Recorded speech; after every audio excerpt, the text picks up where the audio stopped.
Mira, papá, ni siquiera puedes pagar tu propio refresco. Es vergonzoso estar aquí contigo. Mi hijo Rodrigo me dijo esto frente a toda su familia política en el restaurante San Ángel, el más exclusivo de Guadalajara. Su esposa se rió. Sus hijos bajaron la mirada, avergonzados de su abuelo limosnero.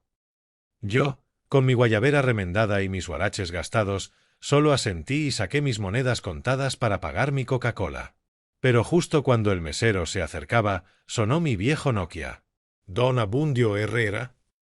Era el director general de Banamex. «Señor, necesitamos reunirnos urgentemente. Hay irregularidades en el manejo de sus 47 cuentas bancarias y los 340 millones de pesos que tiene depositados». El restaurante entero se quedó en silencio. Mi nuera se atragantó con su champagne de 800 pesos. Mi nombre es Don Abundio, y esta es la historia de cómo 40 años fingiendo ser el abuelo más pobre de la familia se convirtieron en la lección más cara que mi hijo jamás olvidará. Antes de contarte cómo logré que toda mi familia aprendiera que el dinero no hace ruido cuando es de verdad, dale like a este vídeo y compártelo con alguien que sepa lo que es ser juzgado por su apariencia, porque lo que pasó después de colgar esa llamada dejó a mi hijo pidiendo perdón de rodillas. El restaurante San Ángel no era solo un lugar para comer, era un teatro donde los ricos de Guadalajara venían a representar su papel de superioridad cada domingo por la tarde. Con sus techos abovedados de cantera rosa, sus ventanales que daban vista a los jardines más exclusivos de la ciudad y sus meseros que hablaban con ese acento falso que adquieren quienes sirven a millonarios, este era el escenario perfecto que mi hijo Rodrigo había escogido para sus rituales dominicales de exhibición familiar. Mientras caminaba desde la entrada hasta la mesa del fondo, mis huaraches de cuero gastado resonaban contra el mármol italiano como tambores anunciando la llegada del familiar incómodo, ese abuelo que todos toleraban pero nadie realmente quería que estuviera ahí. Las otras familias me observaban con esa mezcla de curiosidad y desprecio que reservan los ricos para quienes consideran por debajo de su estatus social, y yo podía escuchar sus murmullos discretos. ¿Ese es el papá del arquitecto Herrera? ¿El que trabaja en construcción? Mi guayabera blanca, que Esperanza había remendado con tanto amor usando hilos que no combinaban perfectamente porque eran los únicos que teníamos en casa, se veía como una bandera de rendición entre los trajes Armani y los vestidos de diseñador que decoraban el lugar como flores caras en un jardín artificial.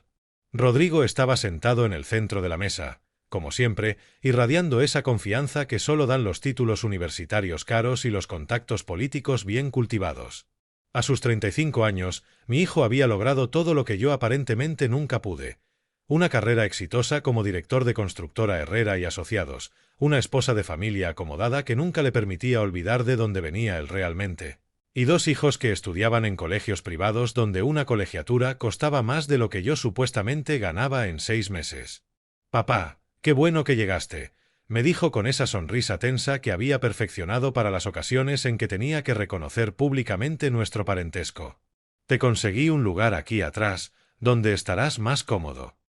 Patricia, mi nuera, ni siquiera levantó la vista de su teléfono celular cuando me senté, pero pude escuchar perfectamente cuando le susurró a su amiga por WhatsApp: «Ya llegó mi suegro. Esperemos que hoy no pida prestado para el camión». Mis nietos, Kevin de 14 años y Daniela de 12, intercambiaron esa mirada cómplice que solo tienen los adolescentes cuando sienten vergüenza ajena, fingiendo estudiar intensamente el menú como si fuera la lectura más fascinante del mundo para evitar hacer contacto visual conmigo. Kevin, que había heredado la complexión robusta de los Herrera pero la arrogancia de los de la Torre por parte materna, murmuró entre dientes: «¿Por qué siempre tiene que venir vestido así, mamá?».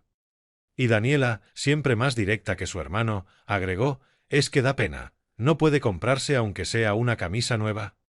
Rodrigo los calló con una mirada severa, pero yo sabía que en el fondo estaba de acuerdo con ellos. El mesero se acercó con esa sonrisa profesional que utilizan quienes han aprendido a identificar exactamente cuánto dinero tiene cada cliente con solo mirarlo, y comenzó a recitar la lista de especialidades de la casa dirigiéndose exclusivamente a Rodrigo y Patricia, como si yo fuera invisible o, peor aún, como si fuera obvio que no podría costear nada de lo que estaba ofreciendo. Para el señor recomendamos el rack de cordero con reducción de vino tinto, y para la señora tenemos un salmón noruego que acaba de llegar esta mañana.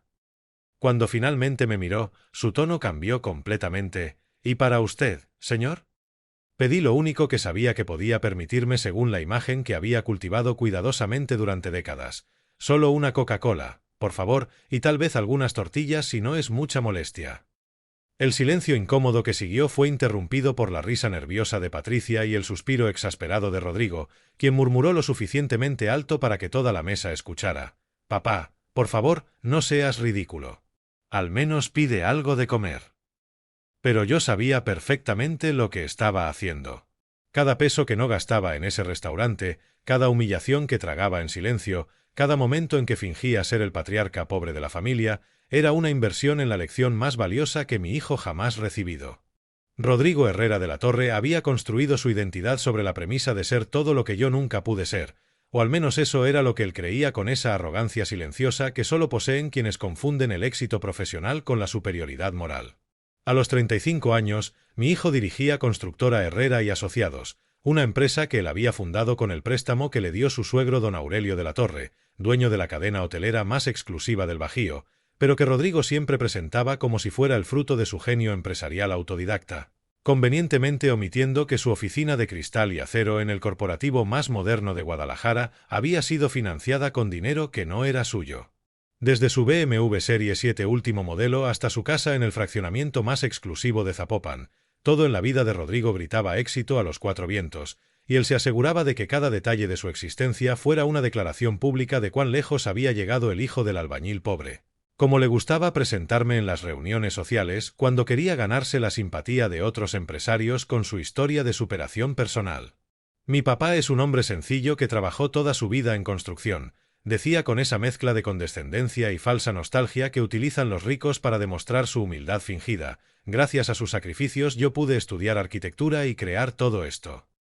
Lo que Rodrigo no sabía, lo que nadie en esa mesa sabía mientras él se pavoneaba explicándole a sus invitados sobre su próximo proyecto de torres residenciales de lujo, era que cada contrato importante que había conseguido, cada terreno estratégico que había adquirido para sus desarrollos, cada conexión política que había cultivado cuidadosamente, había sido posible gracias a las recomendaciones discretas y las inversiones silenciosas de un viejo albañil que tenía más dinero depositado en bancos suizos de lo que su hijo había ganado en toda su carrera. Pero Rodrigo estaba demasiado ocupado disfrutando su papel de self-made man para notar las coincidencias extrañas, como el hecho de que los terrenos más codiciados de la ciudad siempre estuvieran disponibles justo cuando él los necesitaba, o que los funcionarios municipales siempre fueran especialmente cooperativos cuando se trataba de aprobar sus proyectos, pequeños detalles que atribuía a su carisma natural y a su brillante estrategia de negocios cuando en realidad eran el resultado de décadas de trabajo en las sombras por parte de un padre que había decidido desde hace mucho tiempo que la mejor forma de ayudar a su hijo era permitiéndole creer que lo había logrado todo por sí mismo. Incluso si eso significaba soportar años de desprecio y humillaciones públicas como el precio a pagar por mantener intacto el ego de un hombre que se había vuelto adicto a sentirse superior a quien le había dado la vida. Mantener la fachada de ser pobre cuando tienes millones de pesos desperdigados en cuentas bancarias de 3 países diferentes requiere una disciplina que pocos hombres poseen, y yo había perfeccionado este arte durante 4 décadas con la dedicación de un monje tibetano y la paciencia de un pescador veterano. Cada mañana, cuando me levantaba en mi casita de adobe en el barrio de San Juan de Dios, el mismo barrio donde había nacido hace 72 años, me vestía deliberadamente con la ropa que un albañil jubilado debería usar. Camisas de algodón barato que compraba en el mercado de San Juan de Dios, pantalones de mezclilla que lavaba hasta dejarlos desteñidos y huaraches que resolaba religiosamente cada 6 meses porque era lo que haría un hombre que no puede permitirse zapatos nuevos. Mi casa, vista desde afuera, parecía la vivienda de cualquier trabajador modesto del barrio. Paredes encaladas, techo de lámina ligeramente oxidada, una puerta de madera que crujía al abrirse y un pequeño jardín donde cultivaba jitomates y chiles como cualquier abuelo mexicano que necesita estirar su pensión miserable. Pero lo que mis vecinos no sabían era que esa misma casa tenía cimientos reforzados con acero de primera calidad, instalaciones eléctricas soterradas que podrían soportar la demanda energética de una fábrica pequeña, y un sótano secreto donde guardaba documentos de propiedades que abarcaban desde terrenos en Polanco hasta desarrollos turísticos en Riviera Maya. El ritual diario de la pobreza fingida incluía caminar al mercado cada miércoles para regatear el precio de los jitomates como si 5 pesos fueran la diferencia entre comer y ayunar,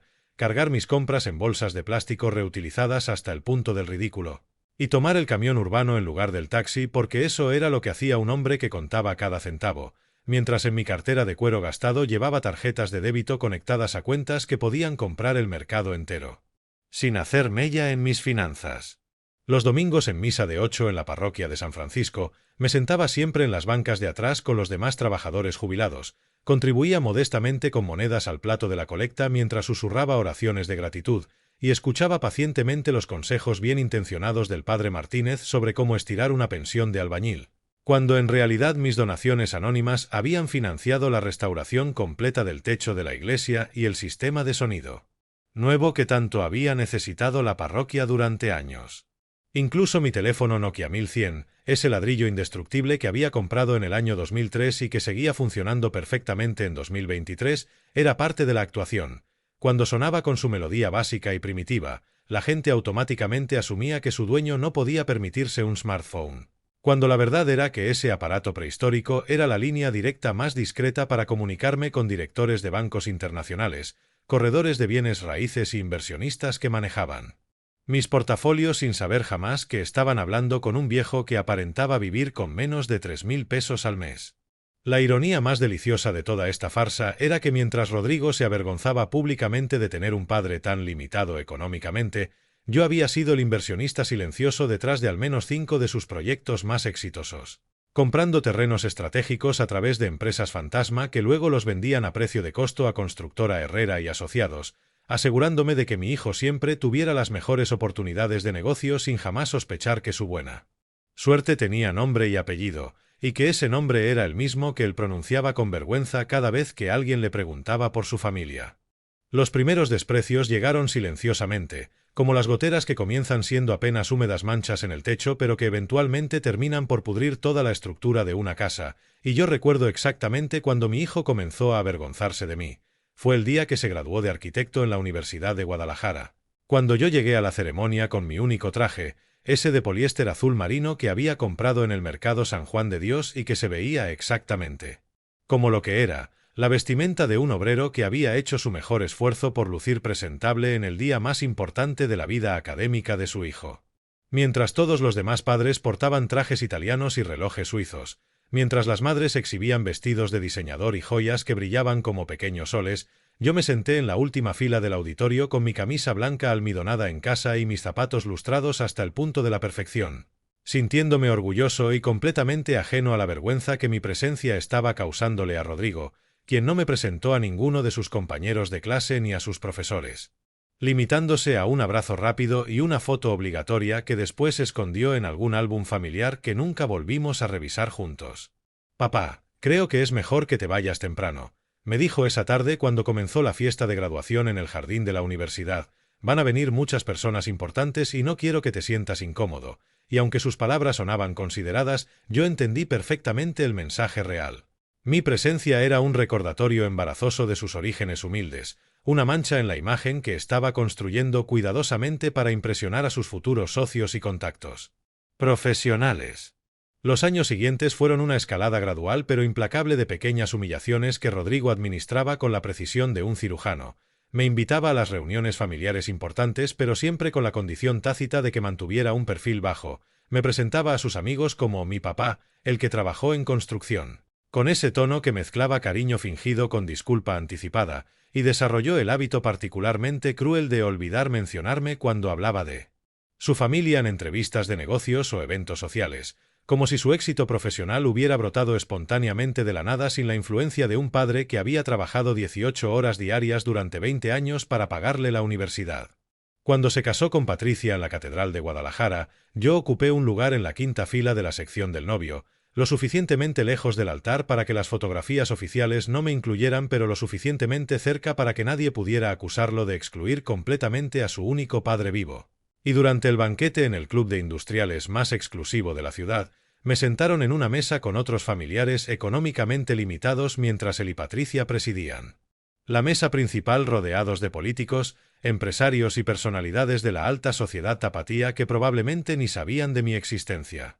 «Don Abundio, ¿verdad que usted trabajaba de albañil?», me preguntó uno de los invitados esa noche, un licenciado gordito que manejaba las cuentas de varios hoteles de lujo. Debe estar muy orgulloso de ver que su hijo logró salir adelante a pesar de las limitaciones familiares.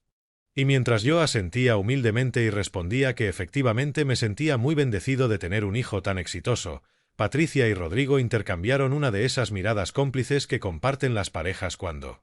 Alguien dice exactamente lo que están pensando, pero no se atreven a expresar en voz alta. El patrón se había establecido para siempre. Yo era el padre del cual había que estar orgulloso en privado pero avergonzado en público, el recordatorio viviente de un pasado que Rodrigo prefería mantener borroso y distante, el obstáculo sentimental que impedía que su narrativa de self-made man fuera completamente convincente y con cada desprecio sutil, con cada exclusión cuidadosamente orquestada, con cada presentación incómoda donde mi presencia era tolerada pero nunca celebrada, yo iba acumulando no solo dolor sino también una determinación feroz de que algún día, en el momento perfecto, mi hijo descubriría exactamente quién era el hombre al que había estado menospreciando durante tantos años. Todo comenzó en 1978, cuando yo tenía apenas 28 años y trabajaba como maestro de obra en la construcción del fraccionamiento Las Águilas, el primer desarrollo residencial de lujo que se construía en Zapopan, y donde mi capacidad para leer planos arquitectónicos y mi ojo entrenado para detectar materiales de calidad me había ganado la confianza del ingeniero Salinas, quien un día me llevó aparte y me dijo algo que cambiaría mi vida para siempre. Abundio, este terreno donde estamos construyendo lo compré hace 5 años por 50.000 pesos y ahora vale 2 millones. ¿Sabes por qué? Porque supe que el gobierno iba a pavimentar esta zona y que el agua potable llegaría antes que a cualquier otra parte de la ciudad. Esa conversación despertó algo en mí que hasta entonces había permanecido dormido. La comprensión de que en el negocio de bienes raíces no se trataba solo de construir casas, sino de predecir el futuro, de leer las señales que otros no veían, de entender que la información correcta en el momento adecuado valía más que 10 años de trabajo físico bajo el sol implacable de Jalisco. Comencé modestamente, invirtiendo cada peso que sobraba de mi salario semanal en pequeños terrenos abandonados en las orillas de Guadalajara, propiedades que nadie quería porque estaban muy lejos del centro y que conseguía por precios ridículos porque sus dueños originales habían migrado a Estados Unidos y necesitaban efectivo rápido para financiar el viaje del coyote. Mi estrategia era simple pero requería una paciencia que la mayoría de los hombres no poseen. Compraba, esperaba, y observaba cómo la ciudad crecía lentamente hacia mis terrenos como una mancha de aceite que se expande inexorablemente, y cuando finalmente llegaban los servicios públicos y las calles pavimentadas, vendía esas propiedades por 10 o 20 veces lo que había pagado originalmente, reinvirtiendo inmediatamente las ganancias en terrenos aún más alejados, aún más baratos, aún más despreciados por los inversionistas tradicionales que no tenían la paciencia para esperar décadas. Durante los años 80 y 90, mientras Rodrigo crecía creyendo que su papá era apenas un albañil que ganaba lo justo para sobrevivir, yo había desarrollado una red de contactos que incluía desde comisarios ejidales que me avisaban cuando las tierras comunales estaban a punto de privatizarse, hasta funcionarios municipales que compartían conmigo los planes de desarrollo urbano a cambio de pequeños favores y propinas discretas, hasta notarios públicos que me informaban sobre propiedades en disputa legal que eventualmente saldrían a remate judicial. La clave de mi éxito no era solo la información privilegiada, sino la invisibilidad absoluta. Mientras otros inversionistas llegaban a las oficinas gubernamentales en Mercedes-Benz y trajes caros, llamando la atención y despertando envidias, yo aparecía en mi bicicleta vieja, con mi ropa de trabajo y mi actitud humilde de obrero que solo quería comprar un terrenito para construir su casita, y los funcionarios me veían como inofensivo, incluso digno de lástima, nunca como una amenaza competitiva, que pudiera arrebatarles las mejores oportunidades. En 1994, cuando la crisis del peso devaluó la moneda mexicana y arruinó a miles de inversionistas, yo tenía ya más de 100 propiedades distribuidas estratégicamente en lo que eventualmente se convertiría en las zonas más caras de Guadalajara, Puerto Vallarta y Playa del Carmen. Y mientras otros vendían desesperadamente para cubrir sus deudas en dólares, yo compré terrenos adicionales a precios de liquidación, financiando estas adquisiciones con dólares que había estado cambiando y guardando en cuentas bancarias de Houston desde finales de los 80, cuando mis contactos en el negocio de las remesas me enseñaron que la verdadera riqueza en México siempre se medía en moneda extranjera. Para el año 2000, cuando Rodrigo se graduó de la universidad completamente ajeno a la fortuna que su padre había acumulado, yo ya era dueño de más propiedades inmobiliarias que muchos de los empresarios que él admiraba y trataba de impresionar, pero había aprendido que el poder verdadero no viene de exhibir la riqueza sino de poseerla silenciosamente, de ser subestimado por aquellos que creen conocerte, de permitir que el mundo te vea como quiere verte mientras tú mantienes el control absoluto sobre tu destino y, eventualmente, sobre el destino de quienes te han menospreciado sin saber que estaban jugando ajedrez contra un maestro que había estado planificando su movimiento final durante más de 20 años.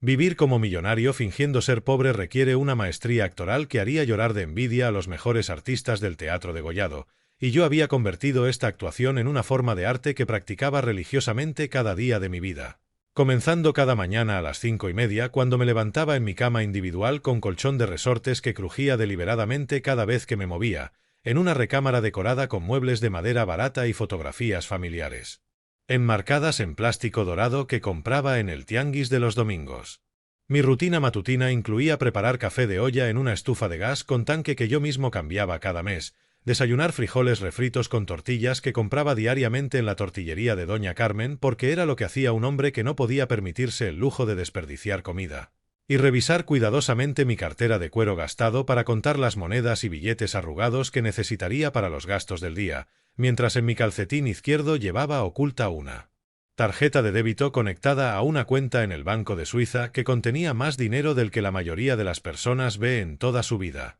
La genialidad de mi disfraz estaba en los detalles microscópicos que solo un verdadero pobre conoce. Remendar calcetines con aguja e hilo hasta que quedaban más zurcidos que tela original, reutilizar bolsas de plástico del supermercado hasta que se volvían transparentes de tanto uso, guardar los alambres de los panés Bimbo porque nunca se sabe cuándo pueden ser útiles,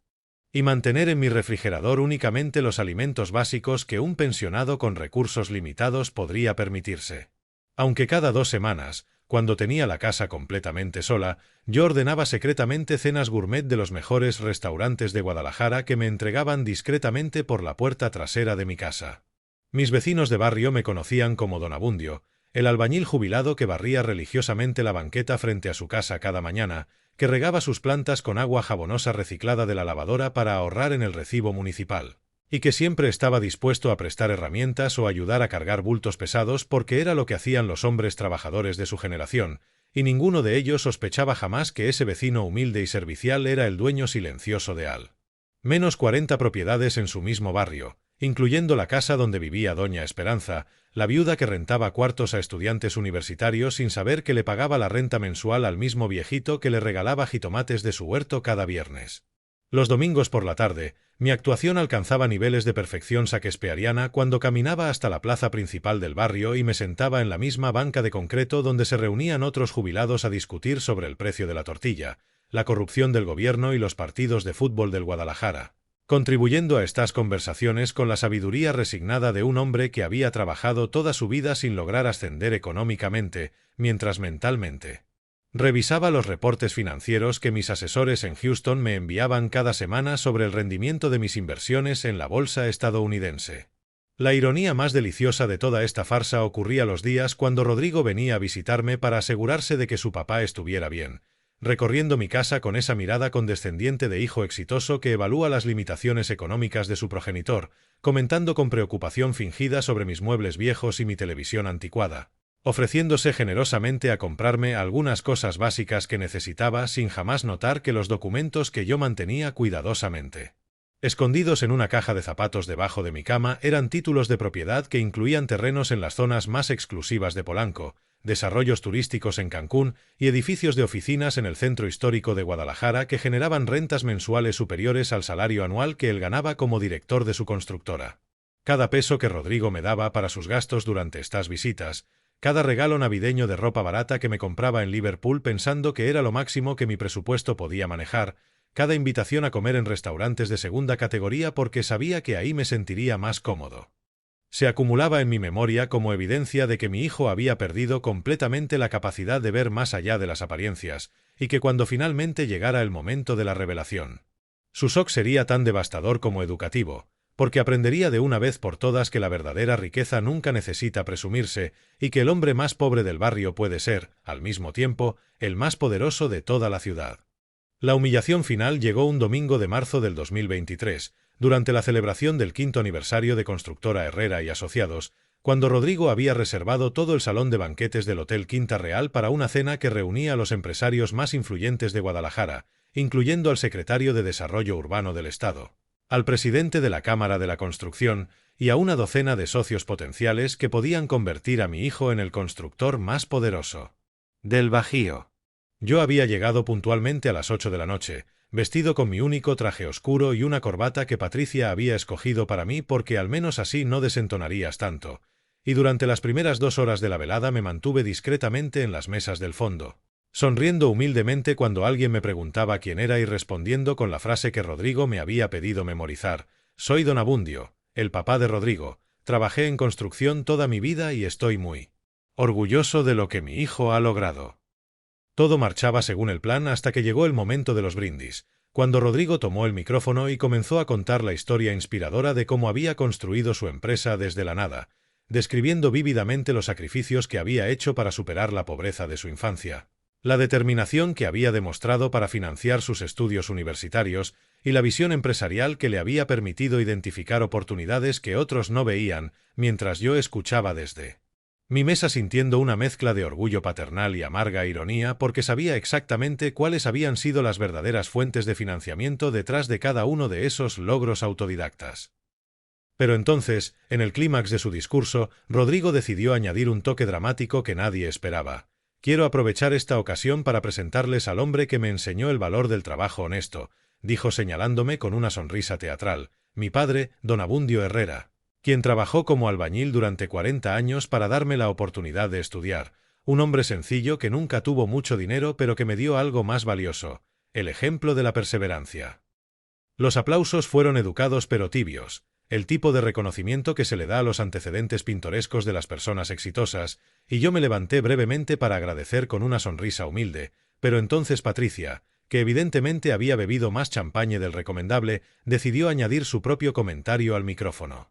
Y lo hermoso es que don Abundio sigue siendo el mismo hombre humilde de siempre. ¿Verdad que usted ni siquiera puede pagarse un taxi para venir a estos eventos?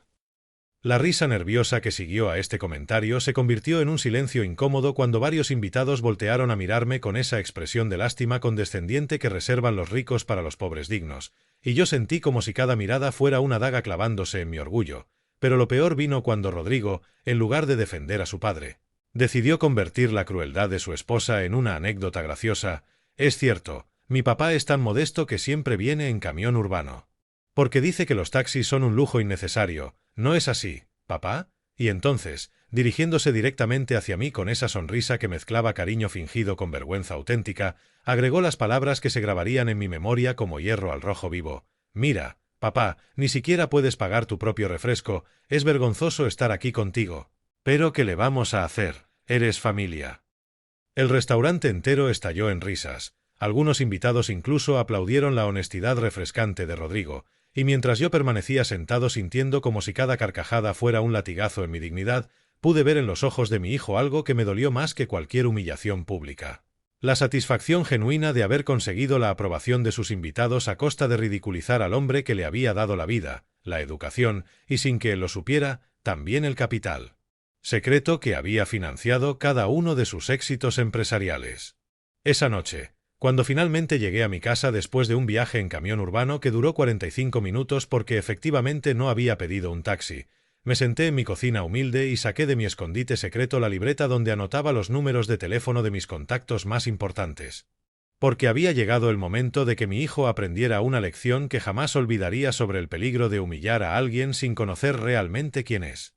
Esa noche, cuando el reloj de mi cocina marcó las 11:30, y después de haber bebido 3 tazas de café de olla más fuerte de lo habitual para mantener mi mente despejada y mis emociones bajo control, tomé la decisión que había estado posponiendo durante años por amor paternal, pero que la humillación pública de esa tarde había vuelto inevitable. Era hora de que Rodrigo conociera al verdadero Abundio Herrera, no al albañil pobre y resignado que había estado interpretando durante décadas, sino al inversionista silencioso que controlaba más propiedades inmobiliarias en Jalisco que la mayoría de los empresarios que habían estado riéndose de él apenas unas horas antes. Saqué de debajo de mi colchón la caja de zapatos que contenía los documentos más importantes de mi vida: tarjetas de contacto de directores bancarios, contratos de compraventa de terrenos, estados de cuenta que mostraban saldos en múltiples divisas y el teléfono especial, un iPhone 14 Pro Max que mantenía siempre apagado y escondido, que contenía los números directos de las personas más poderosas del mundo inmobiliario mexicano, incluyendo al licenciado Vázquez, director general de Banamex Guadalajara, quien había manejado discretamente mis inversiones durante los últimos 15 años y quien me debía favores suficientes para hundir a cualquier constructor de segunda categoría que se hubiera atrevido a faltarme al respeto. Mi plan era simple pero devastadoramente efectivo: Al día siguiente llamaría a Vázquez para informarle que necesitaba hacer una adquisición urgente, y cuando me preguntara qué tipo de propiedad me interesaba, le daría la dirección exacta de la casa de Rodrigo en Residencial Victoria. Esa mansión de 4 recámaras con alberca y jardín que mi hijo había comprado hace 3 años con un crédito hipotecario a 30 años y que presumía como el símbolo definitivo de su éxito profesional, sin saber jamás que el terreno donde estaba construida había pertenecido originalmente a una de mis empresas fantasma que lo había vendido al desarrollador a precio de costo específicamente para que mi hijo pudiera acceder a esa ubicación privilegiada. La ironía era perfecta. Rodrigo había estado presumiendo durante años de ser propietario de una casa que, técnicamente, había sido posible gracias al dinero de su padre, y ahora ese mismo padre iba a comprarle esa propiedad de vuelta para demostrarle que en el juego de los bienes raíces él seguía siendo un amateur jugando contra un maestro con 40 años de experiencia. Calculé mentalmente los números. La casa tenía un valor de mercado de aproximadamente 8 millones de pesos. Rodrigo todavía debía al banco unos 6 millones y medio de su hipoteca, y yo podía ofrecer 10 millones en efectivo para acelerar la transacción y asegurarme de que ningún otro comprador pudiera competir con mi oferta. Una cantidad que para mí representaba menos del 2% de mi patrimonio total, pero que para Rodrigo significaría la diferencia entre conservar su hogar familiar o perderlo de manera humillante e irreversible. Pero no se trataba solo de comprar la casa, sino de orquestar la revelación de manera que causara el máximo impacto educativo.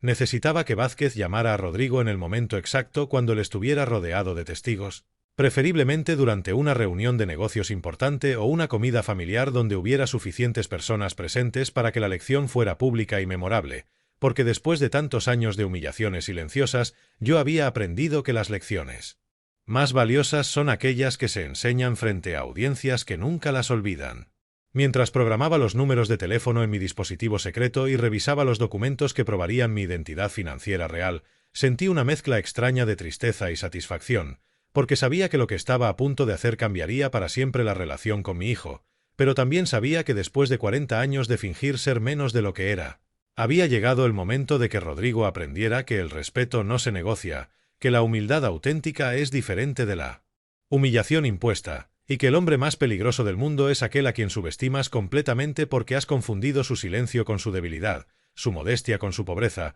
y su amor paternal con su falta de poder para defenderse cuando alguien cruza la línea que separa la broma familiar del desprecio público y deliberado.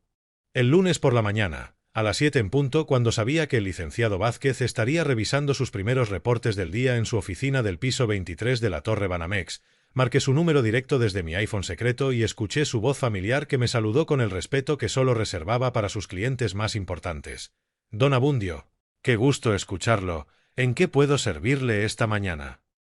Sin preámbulos innecesarios, le expliqué exactamente lo que necesitaba. Una adquisición inmobiliaria urgente por la cantidad de 10 millones de pesos en efectivo, sin financiamiento bancario, sin periodo de espera, y con la condición específica de que él personalmente se encargara de contactar a los propietarios actuales para hacer una oferta que no pudieran rechazar. Porque el tiempo era un factor crítico y yo necesitaba que la transacción se completara antes del final de esa semana. ¿Podría proporcionarme la dirección de la propiedad que le interesa?, me preguntó mientras yo escuchaba el tecleo de su computadora preparándose para tomar notas, y cuando le dicté la dirección de Residencial Victoria número 247, hubo un silencio breve antes de que añadiera: Don Abundio, esa dirección me resulta familiar. Creo que tenemos el crédito hipotecario de esa propiedad aquí en el banco. Déjeme verificar.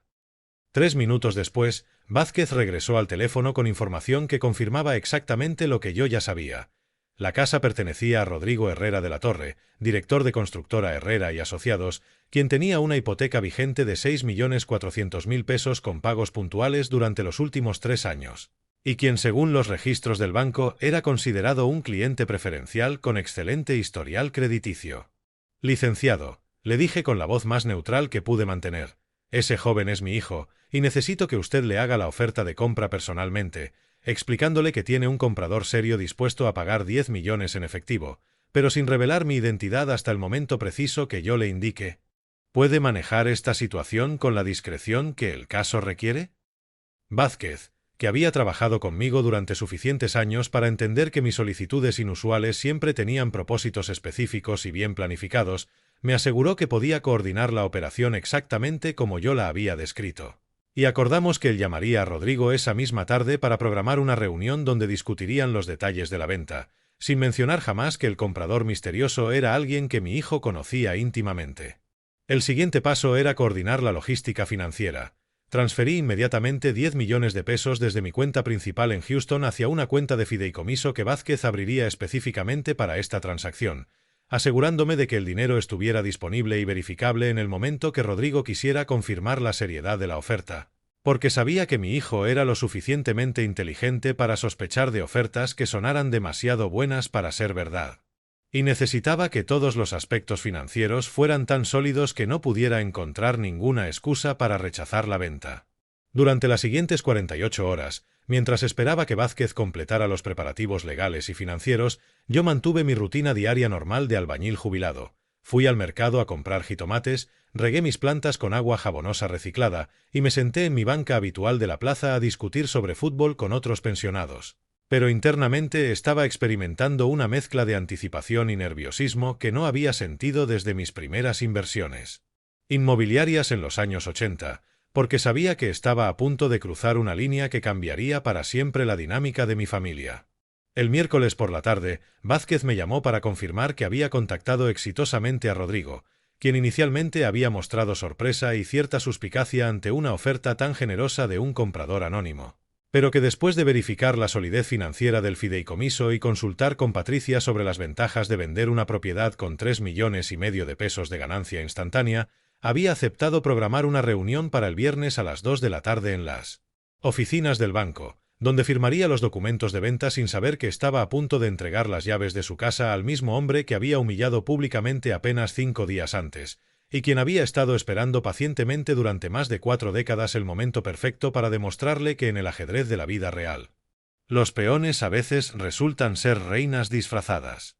El viernes a las 2 de la tarde en punto, yo estaba sentado en el café La Parroquia que quedaba exactamente al frente de la Torre Banamex, fingiendo leer el periódico Mural mientras observaba discretamente a través de los ventanales cómo Rodrigo bajaba de su BMW y caminaba hacia la entrada del banco con esa confianza característica de quien cree estar a punto de hacer el negocio de su vida, completamente ajeno al hecho de que su padre estaba observando cada uno de sus movimientos desde una distancia de apenas 50 metros, sintiendo una mezcla de orgullo paternal y anticipación vengativa que me recordaba a esos westerns donde el pistolero veterano espera pacientemente el momento exacto para demostrar que la edad no ha disminuido su puntería. 20 minutos después, cuando calculé que Rodrigo ya estaría sentado en la oficina de Vázquez revisando los documentos preliminares de venta, subí discretamente al piso 23 utilizando el elevador de servicio que el licenciado había dejado programado especialmente para mí, y me dirigí hacia la sala de juntas adyacente donde podía escuchar perfectamente la conversación que se desarrollaba en la oficina principal,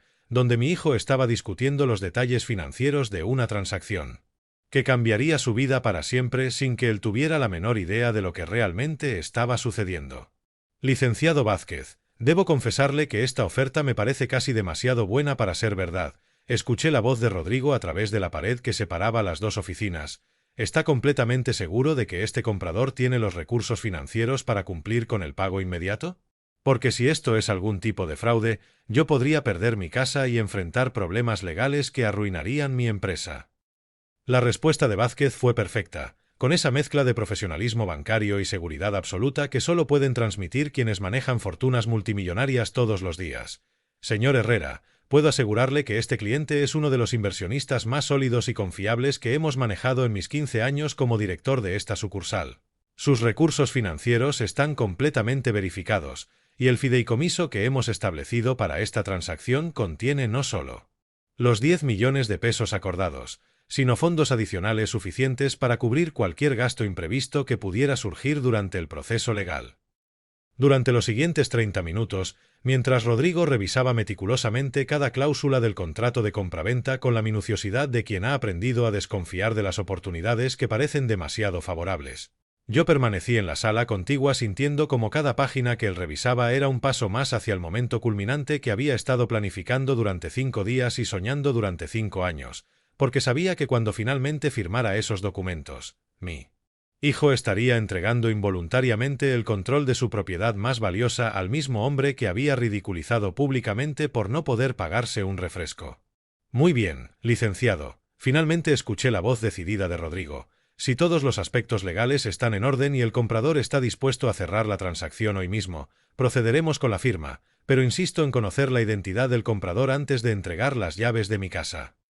Ese era exactamente el momento que había estado esperando. Caminé silenciosamente hacia la puerta que conectaba ambas oficinas, respiré profundamente para controlar la emoción que amenazaba con traicionar mi voz, y toqué 3 veces suavemente antes de escuchar la autorización de Vázquez para entrar a la oficina donde mi hijo estaba sentado de espaldas a la puerta, con la pluma estilográfica en la mano derecha y los documentos firmados extendidos sobre el escritorio de caoba, completamente desprevenido ante la revelación que estaba a punto de cambiar no solo la propiedad de su casa, sino también su comprensión fundamental sobre quién era realmente su padre y cuánto poder había estado subestimando durante toda su vida adulta. «Rodrigo», dije con la voz más calmada que pude mantener mientras él volteaba lentamente para mirarme con una expresión que pasó instantáneamente de sorpresa a confusión y finalmente a horror puro cuando comprendió las implicaciones de mi presencia en esa oficina. «Me da mucho gusto conocer finalmente al comprador de tu casa, porque efectivamente soy yo quien acaba de convertirse en tu nuevo casero». El silencio que siguió a mis palabras fue tan denso y pesado que parecía tener textura física, como si el aire mismo de la oficina se hubiera convertido en melaza espesa que dificultaba la respiración. Y durante esos primeros 10 segundos interminables pude observar en el rostro de Rodrigo una secuencia fascinante de emociones que cambiaban como las escenas de una película en cámara lenta. Primero la sorpresa pura al verme en un lugar donde yo obviamente no debería estar, después la confusión.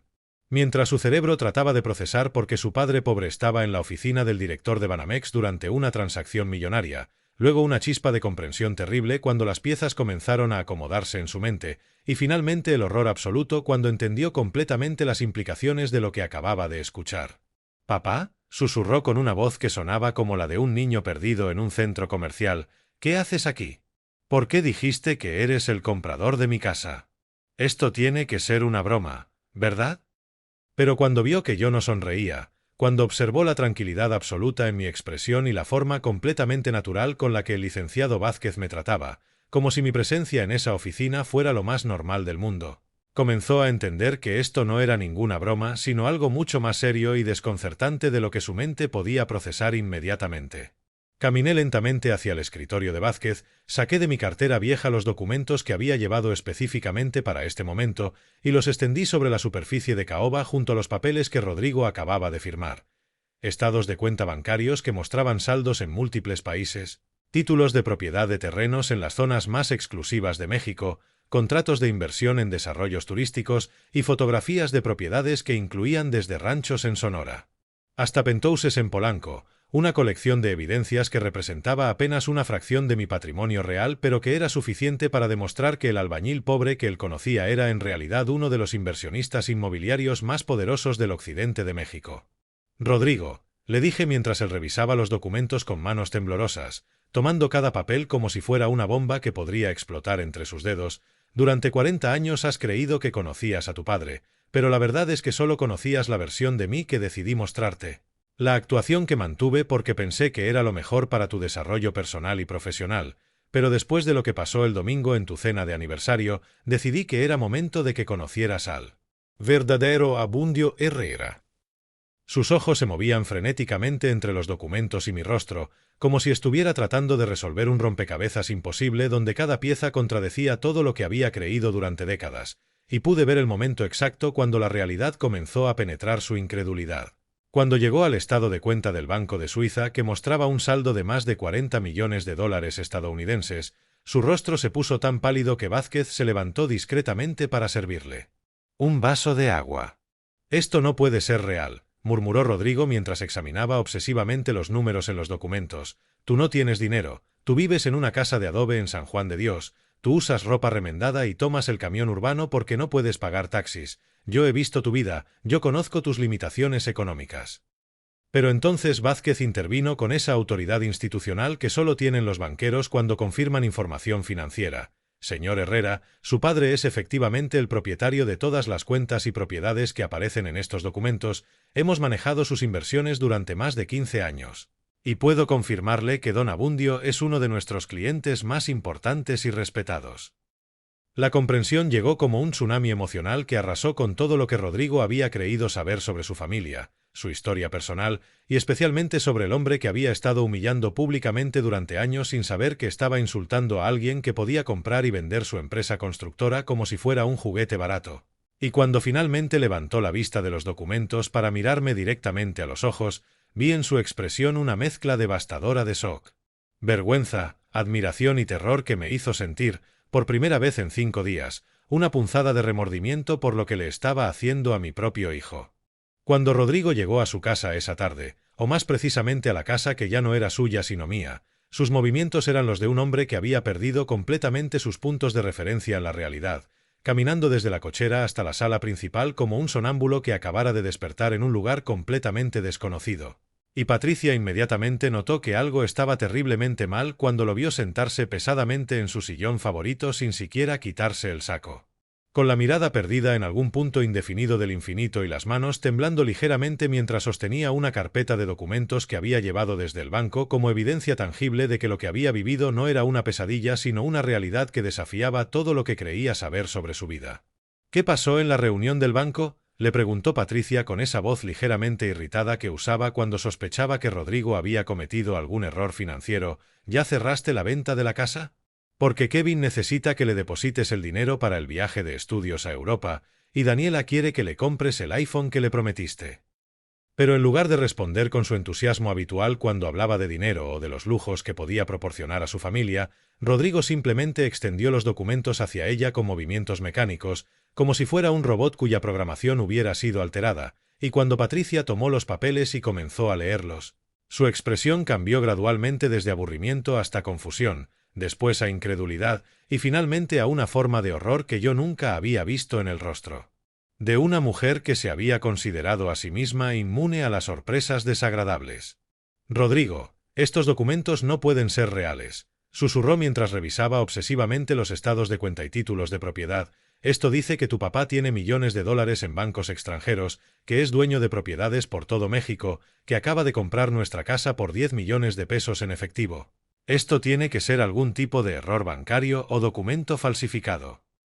Kevin y Daniela, atraídos por la tensión palpable en las voces de sus padres, bajaron de sus recámaras para encontrarse con una escena que jamás habían presenciado. Su padre sentado como una estatua de sal, su madre leyendo documentos con manos temblorosas, y una atmósfera de crisis familiar que parecía haber surgido de la nada en el espacio de una tarde. ¿Qué está pasando?, preguntó Daniela con esa curiosidad morbosa de los adolescentes que sienten que algo importante está ocurriendo pero no entienden exactamente qué, y cuando Rodrigo finalmente encontró su voz para explicar la situación, las palabras salieron de su boca como confesiones arrancadas a la fuerza. Su abuelo, mi papá, resulta que no es pobre. Nunca fue pobre, es millonario, es dueño de más propiedades de las que yo jamás podré construir y acaba de comprar esta casa donde vivimos, lo que significa que ahora somos inquilinos del hombre al que hemos estado tratando como si fuera una carga económica durante años.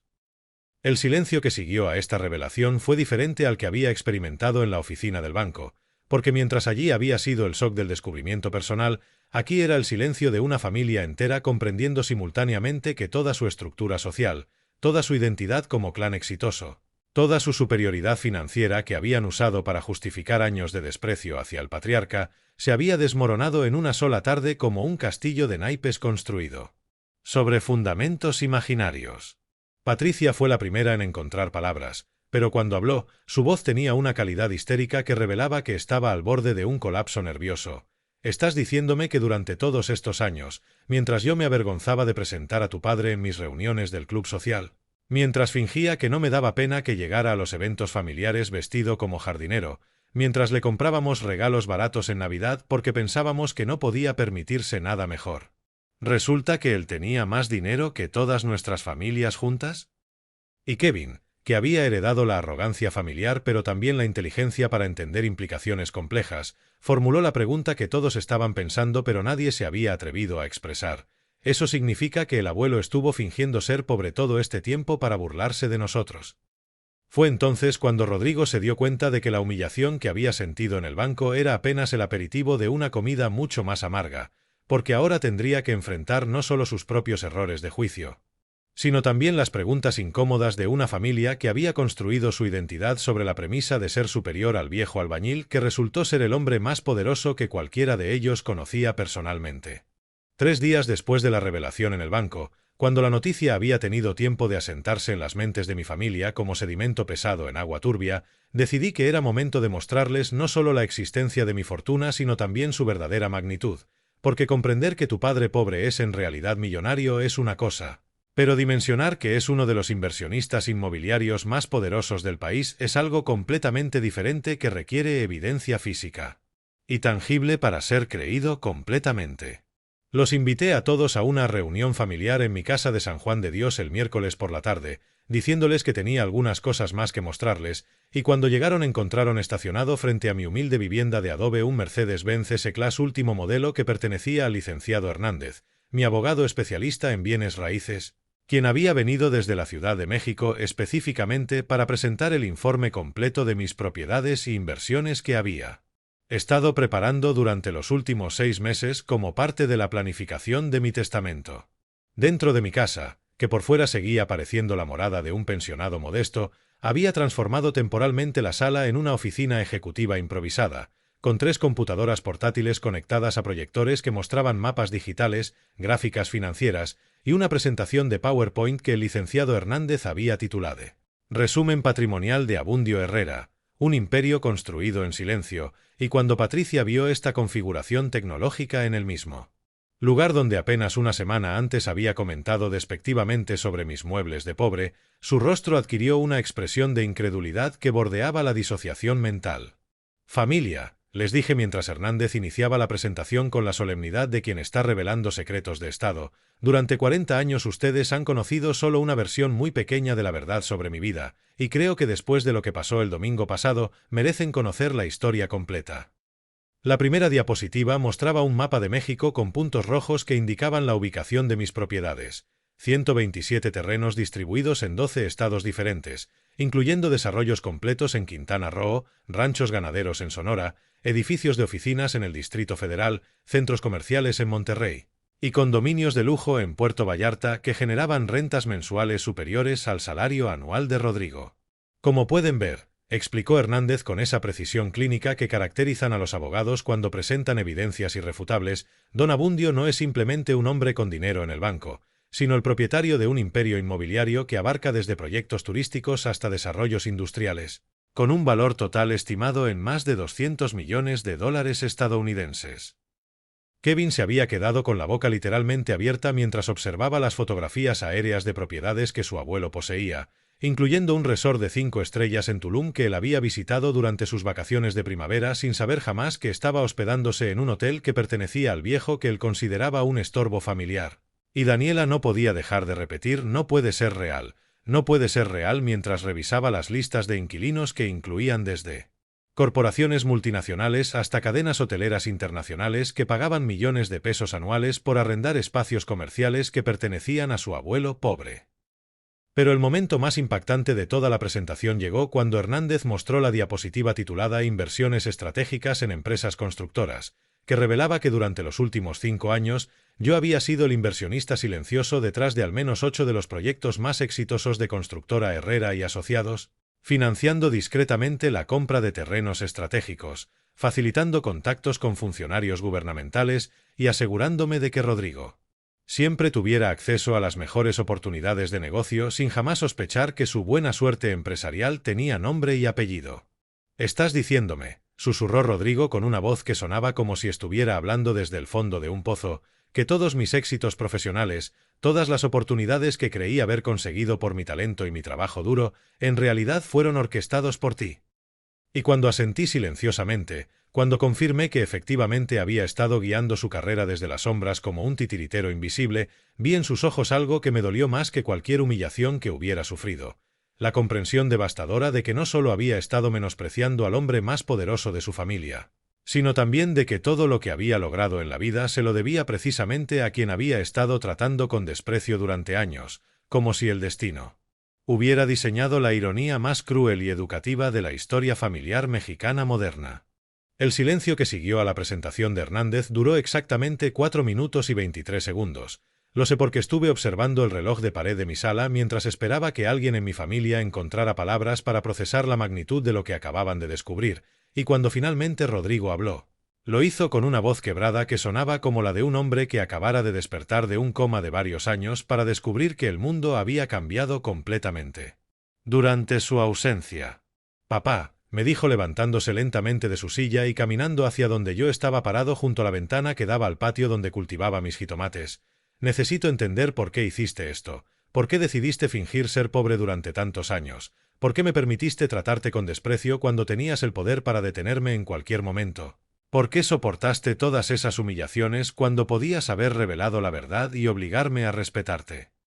Era la pregunta que había estado esperando durante 5 días, la oportunidad de explicar decisiones que habían definido 4 décadas de mi vida, y cuando me volví para mirarlo directamente a los ojos, pude ver que por primera vez en años mi hijo me estaba observando no como al albañil embarazoso que había que tolerar, sino como al hombre complejo y misterioso que realmente era, con una historia mucho más profunda e interesante de lo que él jamás había imaginado.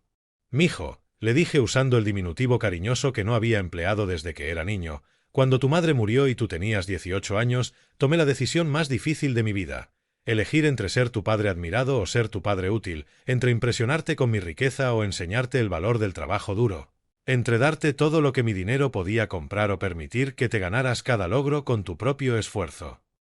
Patricia, Kevin y Daniela permanecían completamente inmóviles en sus asientos, como espectadores de una obra de teatro que habían estado viendo desde el ángulo equivocado durante toda la función, y ahora finalmente entendían quién era realmente el protagonista de la historia familiar que creían conocer. «Todo lo que conseguiste en tu carrera», continué mientras señalaba hacia los documentos que mostraban mis inversiones secretas en sus proyectos, «lo lograste porque trabajaste por ello, porque te esforzaste, porque desarrollaste habilidades reales y conocimientos genuinos. Yo solo me aseguré de que tuvieras las oportunidades correctas en los momentos adecuados. Pero el talento, la dedicación, la inteligencia para aprovechar esas oportunidades, eso vino completamente de ti».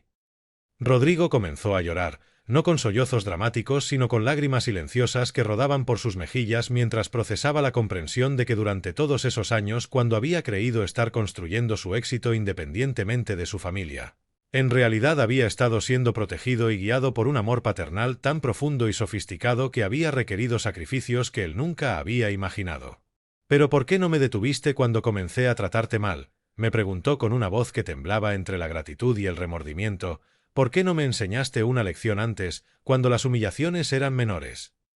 Y esa era la pregunta más dolorosa de todas, porque la respuesta revelaba mi mayor error como padre, porque esperaba que maduraras naturalmente, que algún día te dieras cuenta por ti mismo de que estaba siendo injusto, porque creí que el amor paternal debía ser incondicional incluso cuando no fuera recíproco, pero me equivoqué. Y lo que pasó el domingo me demostró que había llegado el momento de que aprendieras que el respeto no se hereda automáticamente, sino que se gana y se mantiene con actos y palabras.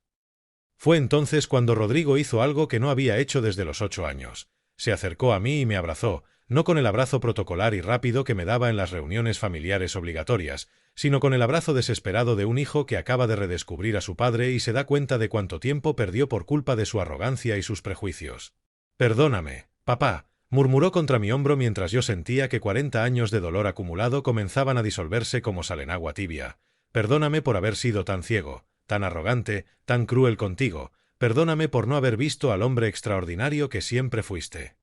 Patricia se levantó de su silla y caminó hacia nosotros con pasos vacilantes, como si estuviera aproximándose a un altar sagrado, y cuando llegó hasta donde estábamos abrazados, extendió su mano para tocar mi brazo con una reverencia que jamás había mostrado hacia mí. «Don Abundio»,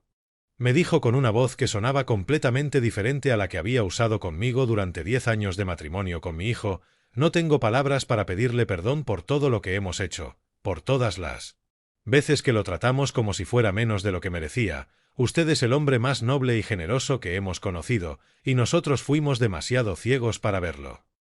6 meses después de aquella tarde que cambió para siempre la dinámica de nuestra familia, mientras escribo estas líneas sentado en la terraza de mi casa de San Juan de Dios, que ahora todos saben que esconde más secretos arquitectónicos de los que aparenta, puedo afirmar con la serenidad que dan los años y la sabiduría que proporcionan las lecciones bien aprendidas, que la humillación más dolorosa puede convertirse en el regalo más valioso si sabemos transformar el dolor en enseñanza y la venganza en educación. Rodrigo ya no vive en la casa que le vendí, pero no porque yo lo haya corrido como castigo por sus años de desprecio, sino porque él mismo decidió mudarse a una vivienda más modesta mientras ahorra para comprarme de vuelta la propiedad que considera su hogar verdadero. Una decisión que respeto profundamente porque demuestra que ha aprendido el valor real del dinero ganado con esfuerzo propio versus el dinero heredado sin mérito personal. Todos los domingos por la tarde, mi familia entera viene a visitarme, pero ahora estas reuniones tienen una calidad completamente diferente. Patricia me trata con el respeto genuino que merece un patriarca que ha demostrado su sabiduría a través de décadas de sacrificio silencioso. Kevin y Daniela me escuchan con la fascinación auténtica de jóvenes que han descubierto que su abuelo aburrido es en realidad uno de los hombres más interesantes e inteligentes que conocerán jamás, y Rodrigo me consulta todas las decisiones importantes de su empresa porque finalmente entiende que la experiencia de 40 años en el negocio inmobiliario no se improvisa ni se aprende en libros universitarios. La lección más profunda que toda mi familia aprendió durante estos meses no fue simplemente que habían juzgado mal mis recursos económicos, sino algo mucho más fundamental sobre la naturaleza humana, que la verdadera riqueza de una persona nunca se mide por lo que exhibe sino por lo que construye silenciosamente, que la sabiduría auténtica prefiere la humildad a la ostentación, y que los hombres más peligrosos del mundo son aquellos a quienes subestimas completamente porque has confundido su modestia con su debilidad, su silencio con su ignorancia y su amor incondicional con su falta de dignidad personal. Pero quizás lo más importante que ha emergido de toda esta experiencia es la comprensión de que mantener una fachada de pobreza durante 4 décadas no fue solo una estrategia financiera, sino una filosofía de vida que me enseñó que el poder verdadero no viene de impresionar a otros con tus posesiones, sino de tener la seguridad interna suficiente para permitir que te subestimen mientras construyes silenciosamente el futuro que realmente deseas. Hoy, cuando camino por las calles de mi barrio y mis vecinos me saludan como siempre lo han hecho, como a don Abundio el albañil jubilado que cultiva jitomates y arregla bicicletas en su tiempo libre, siento una satisfacción profunda porque he logrado algo que muy pocos hombres consiguen en la vida. He mantenido mi identidad auténtica independientemente de mi situación financiera, he demostrado que la humildad verdadera y la riqueza material no son mutuamente excluyentes y he enseñado a las personas que más amo que el respeto familiar no se hereda automáticamente, sino que se construye día a día con acciones consistentes que demuestran carácter, integridad y sabiduría.